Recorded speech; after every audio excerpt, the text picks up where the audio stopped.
Kabur. Pasangan pengantin ini masih duduk berdampingan. Setelah membuka 3 kancing kemejanya di hadapan Milan, Nara berbalik memunggungi pemuda itu. Sungguh, ia sangat malu. Dengan tangan bergetar dan jantung berdetak kencang, Nara mulai membuka kancing baju kemejanya. Oh gila, ini pertama kalinya ia akan memperlihatkan punggungnya pada lelaki. Apalagi di depan pemuda galak ini. Milan membuang pandangannya saat Nara telah menyibak kemejanya. Kain pun melorot menyapu punggung mulus gadis berkacamata itu. Sebenarnya Milan tidak ingin melihat pemandangan ini. Punggung putih mulus si culun. Namun, dia harus memastikan apa benar-benar si culun baik-baik saja. Apalagi Nara telah menolongnya.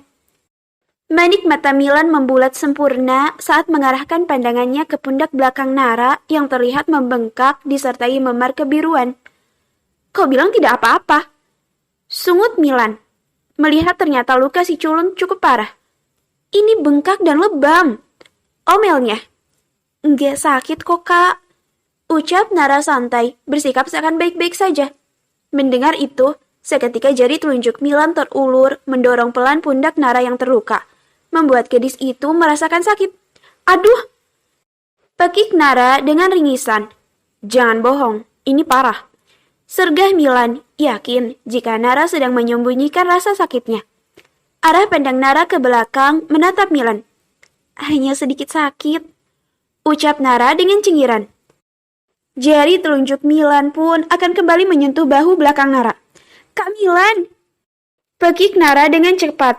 Takut Milan melakukan itu lagi pada lukanya. Kak Milan jangan sentuh, sakit. Keluh Nara putus asa dan kesakitan. Milan mendengus menurunkan tangan. Akhirnya si culun mengakui. Milan pun beranjak dari duduknya menuju laci nakas mencari sesuatu.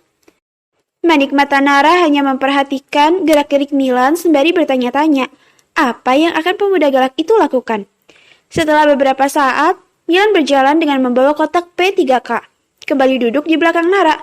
Gadis berkacamata ini pun tak tahu apa yang dilakukan Milan dari balik punggungnya. Au! Pekik Nara kesakitan saat merasakan sentuhan jari telunjuk Milan di pundak belakangnya yang terasa sakit bercampur rasa dingin. Bahumu terkilir. Ucap Milan sembari mengoles salep di luka memar Nara. Nara hanya diam, merasa aneh. Pemuda galak ini menjadi perhatian padanya. Kau harus ke dokter. Dokter? Nara tersentak. Mendengar kata dokter lagi, Nara menjadi gelagapan. Dia lebih baik menahan sakitnya daripada harus ke dokter. Enggak perlu, Kak. Aku udah ke tukang urut tadi pagi. Tolak Nara dengan cepat. Tukang urut? Hardik pemuda ini. Katanya tulangnya sudah baik, Kak. Ucap Nara. Bagaimanapun, dia tidak boleh ke dokter. Kau masih percaya tukang urut? Kalau kau tidak ke dokter, lukamu akan infeksi. Kak, jangan banyak alasan. Pokoknya, kau harus ikut bersamaku besok. Kau tenang saja, dokter tidak akan memotong tanganmu. Tapi Kak, kau tidak boleh menolak. Ucap Milan tegas, tak terbantahkan. Baiklah, ucap Nara dengan malas. Decak Nara dalam hati. Selalu saja kalah dan tak bisa menolak. Istirahatlah, besok pagi kita pergi. Milan telah selesai mengoles salep ke bahu Nara. Setelahnya bangkit dari duduknya. Nara seakan ingin menangis. Sumpah demi apapun, dia tidak ingin memeriksakan dirinya ke dokter. Fajar telah menyingsing. Nara telah terbangun saat pagi buta. Dia harus pergi sebelum Milan bangun. Semalaman, ia tidak bisa tidur karena memikirkan kata Milan yang akan membawanya ke dokter. Dan dia pun berniat kabur. Nara telah berada di ambang pintu kamar, bersiap untuk pergi. Namun sebelum itu berbalik. Maaf, Kak Milan. Aku terpaksa kabur. Aku takut dokter. Gumam Nara menatap ke arah ranjang di mana Milan masih bergelung nyaman di tempat tidur. Setelahnya menutup pintu pelan. Senyum kemenangan pun terbit dari wajah. Yes, dia berhasil kabur. Cahaya mentari menyinari, menelisik masuk ke dalam kamar, membangunkan tidur lelap Milan. Pemuda ini bangun bersiap.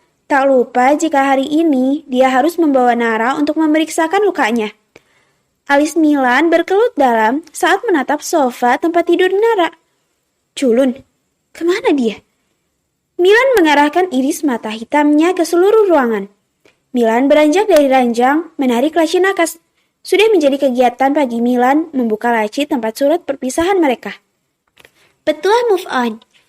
Salah satu hal membahagiakan adalah ketika berani melepaskan. Tenang saja, dia tidak akan menemukan yang sepertimu di orang lain.